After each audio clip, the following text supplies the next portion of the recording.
amigos de YouTube, yo soy Mal y esto es Zona Sapi. En el día de hoy les voy a contar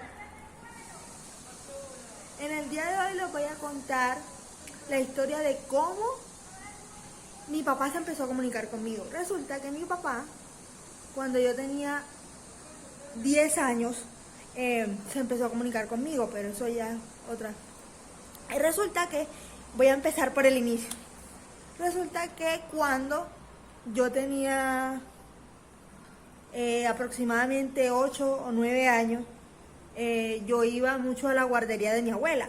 Obviamente toda mi vida mi mamá me ha dicho quién es mi papá. O sea, mi mamá nunca me ocultó quién era mi papá. O sea, yo sabía desde muy pequeña que mi papá era Hades. O sea, yo sabía todo. Entonces, cuando yo tenía como 8 años, yo empecé a ir a la guardería de mi abuela, porque mi abuela tenía una guardería. Yo todos los días que salía de la escuela, de la primaria, me iba para donde mi abuela. Y mi abuela pues me daba almuerzo, me daba todo. Y mi papá me tenía cerca de mi papá, por así decirlo. O sea, pero mi papá no se empezó a comunicar conmigo sino hasta los 10 años.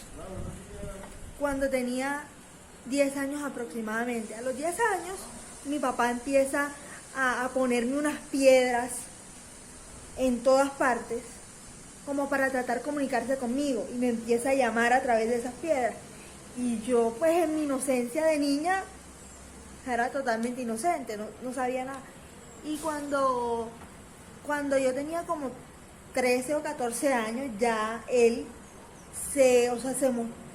fue que nos pudimos encontrar cara a cara, porque yo hasta ese momento nunca lo había visto, pero él a mí sí me había visto.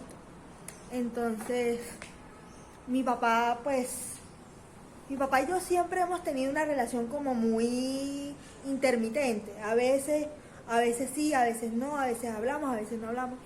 Y pues, para mí no ha sido tan complicado. Fue complicado cuando yo era más pequeña, pero ya lo he aprendido a manejar. Ya, por lo menos ya he aprendido a manejar eso.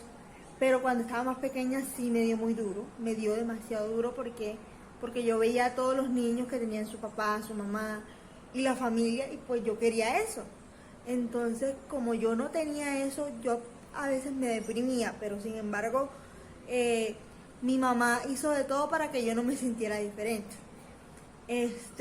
Y me duele mucho que él se esté perdiendo como cosas que por lo menos cuando yo estuve en Auradon, en la escuela de Auradon, él me apoyó, pero no estuvo en la graduación, por ejemplo, no estuvo cuando yo me casé, por ejemplo. O sea, fueron momentos que yo lo necesitaba a él, pero él no quiso o no pudo estar.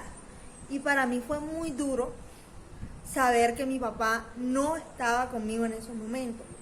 Y pues todo el mundo se pregunta, pero ¿por qué no lo habían nombrado antes, sino hasta la tercera película? La razón es porque mi papá y yo siempre hemos sido como muy, hoy estamos bien, mañana estamos mal y así, o sea, nunca lo mencioné, sino hasta lo que pasó con Audrey, que todo el mundo se dio cuenta. Pero yo, de mí, nunca salió espontáneamente. Ivy sí sabía que él era mi papá, porque yo se lo había contado a ella. Y ella lo tenía bien guardado porque ella nunca, hasta la tercera película, nunca se supo que él era mi papá. Y hoy en día, pues, la relación que manejamos es la misma que hemos manejado siempre. Si te gustó el video, por favor, dale un me gusta y déjale un comentario si quieres videos de este estilo. No te olvides de suscribirte al canal, seguir a Nami en sus redes sociales y nos vemos en una próxima aventura.